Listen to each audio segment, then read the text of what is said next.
controversial cult, an inexplicable guru, an Oregon ghost town. This is Cult Canyon. My name is Morou DeWindt, and today we continue unraveling the enigmatic narrative of Oregon's infamous Yeechee cult, and perhaps its greatest mystery, the disappearance of Laura Cole. The Yeechees and their leader, Gary Lancet, were charged with many crimes in the late 80s, but they were all what you'd call white-collar crimes, nonviolent, involving deception for financial gain. Don't get me wrong, the crimes Lancet was eventually convicted of were very serious, and hundreds of people lost their life savings because of him. But no one died at the hands of the Yeechee. Or did they? Laura Marie Cole was just 26 years old when she first heard of Gary Lancet and the oasis of freedom he was building in the Badlands of Oregon. Growing up in the small town of Hublersburg in Center County, Pennsylvania, Laura had experienced severe financial hardship after the death of her father in 1977. Laura was just a teenager when her family home was foreclosed upon. She and her mother had to live with relatives for several years. But eventually, through hard work and persistence, Laura landed a steady job as an administrative assistant in the Finance and Management Department of Penn State University. It was there that she became interested in accounting and tax law, which she studied on her own on weekends and at night. Here's Margaret Wheeler, who worked with Laura in the mid-1980s. Oh, yeah. Laura was a real go-getter. I don't think I've ever seen anyone work harder than that girl. Staying after work, always in the tax library, nose in a book. Was there any indication that she was the kind of person who might get involved in a cult? Laura? She was the last person you'd think would ever get mixed up in something like that. She had her head screwed on good and tight. Plus, she was trying to make a life for her daughter, you know. So she never spoke about the Yeechee? Never. Everyone at the office was shocked when she said she was moving out west. And her poor mama. It broke her heart after all they had been through together.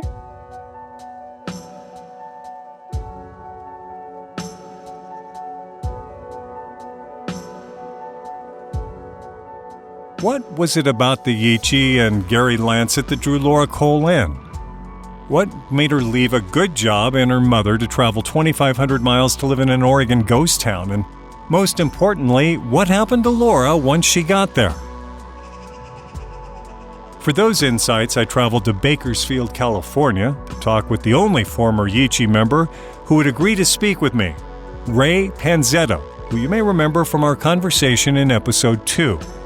In 1986, Ray was a 27-year-old stock trader on Wall Street who, like Laura Cole, gave up a good job to join the Yeechee. Ray, did you know Laura Cole? Of course. We all knew each other. It was a very tight-knit community. Laura and I were two of the younger folks there at the time. We kind of bonded because of that. What was she like? She was quiet, sweet girl, devoted to her daughter. But she had a really good sense of humor. She was always smiling. She loved music. And how about Gary Lancet? What was Laura's relationship like with him? Well, Gary was very close with everyone. I think he took a special interest in Laura, probably because she was so gung-ho about finance and law and history. He probably saw her as a kindred spirit. We used to tease her that she was kind of like the teacher's pet. And what do you think about Laura's disappearance? Well, we all thought it was some wacko, maybe a serial killer. You know, there were a lot of weird people in Oregon, especially in the rural areas. It's not as quiet as you might think. Did you suspect anyone in particular? No, but it wouldn't surprise me if someone had been staking out that train station, looking for women who were traveling alone. What about Isaac Thornton? Isaac, no chance. He was a big teddy bear. He's the gentlest guy you could ever meet. He wouldn't even kill a spider. His wife Emma would see one in the kitchen and scream her head off, and he'd put it in a cup and take it outside. Said they were an important part of the environment. But he was the last person to see Laura alive. Maybe. We don't know that for sure. All I know is that Isaac had nothing to do with her death. Laura was very close with him. And Emma, she left Kimmy with him, for God's sake. They were like family. Did anything odd happen around the time of Laura's disappearance? What do you mean odd? Out of the ordinary. Not that I'm aware of.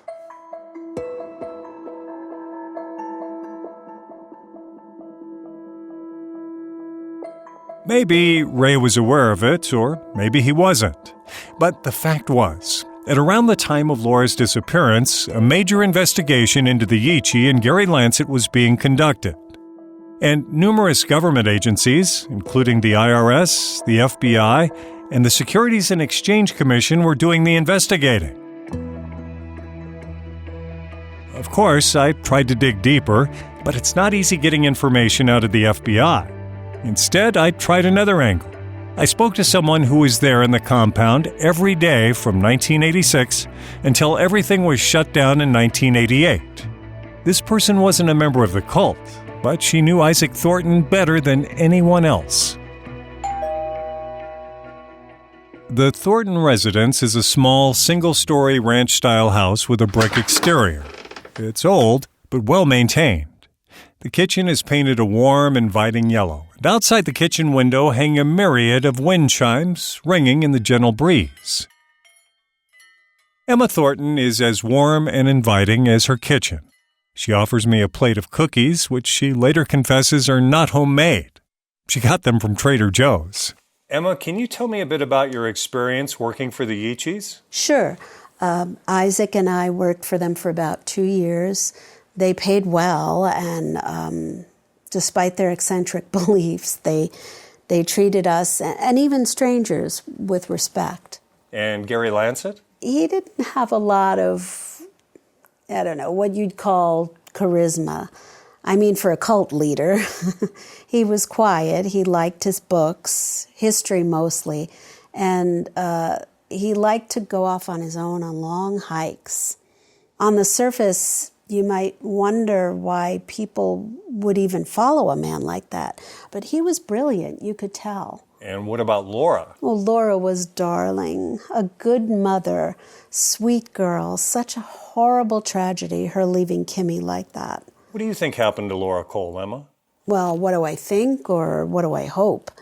I think the worst, I'm afraid, but, there is a part of me that believes that maybe Laura still is alive. Maybe she was hurt. She got amnesia.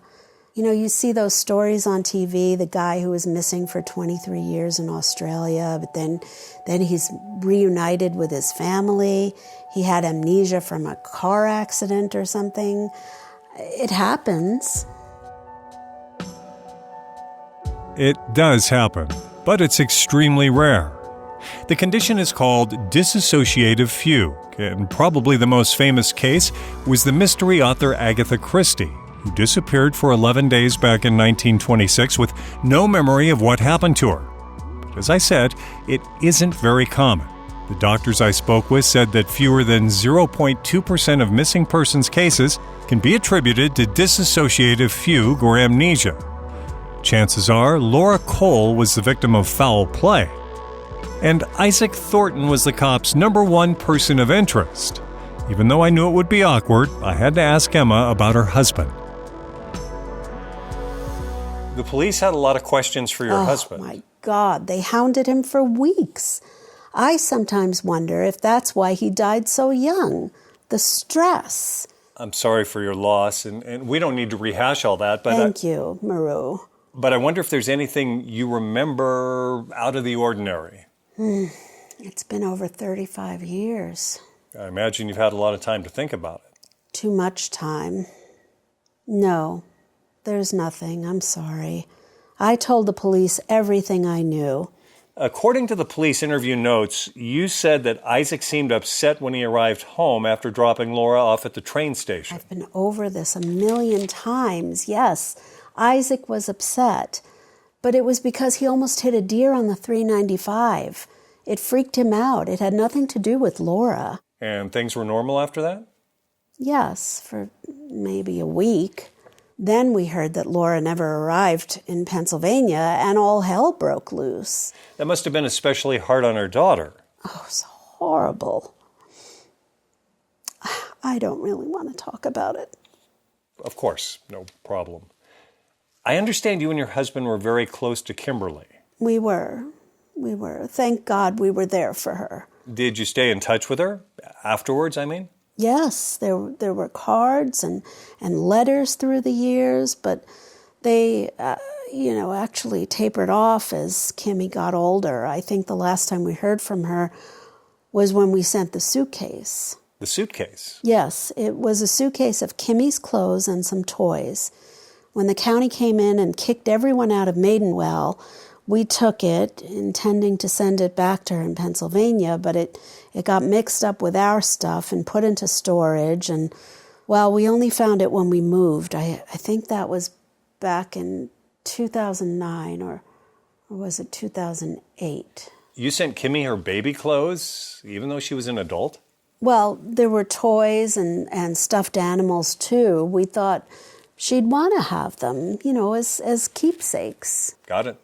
Anyway, she called to thank us, and we talked about her coming out for a visit, but she wasn't sure when she could make it because she was starting a new job or something. Anyway, I guess that's a long-winded way of me saying that I haven't heard from her for a long time. It turns out that Emma Thornton wasn't the only one who hadn't heard from Kimberly Cole. In fact, sometime around 2019, Kimberly Cole disappeared. Not like her mother. There was no missing persons report, no investigation. It's just that Kimberly resigned from her job at a large financial services company in Westchester, New York, told friends that she was moving to Arizona, gave up the lease on her townhouse, and basically dropped out of sight. Now, let's be clear about something. In the United States, it's not illegal to disappear. If you're an adult, you have the legal right to go missing, as long as your disappearance is not a result of being associated with a criminal act. But it's weird, right? Laura Cole disappears, and then just about 30 years later, her daughter disappears?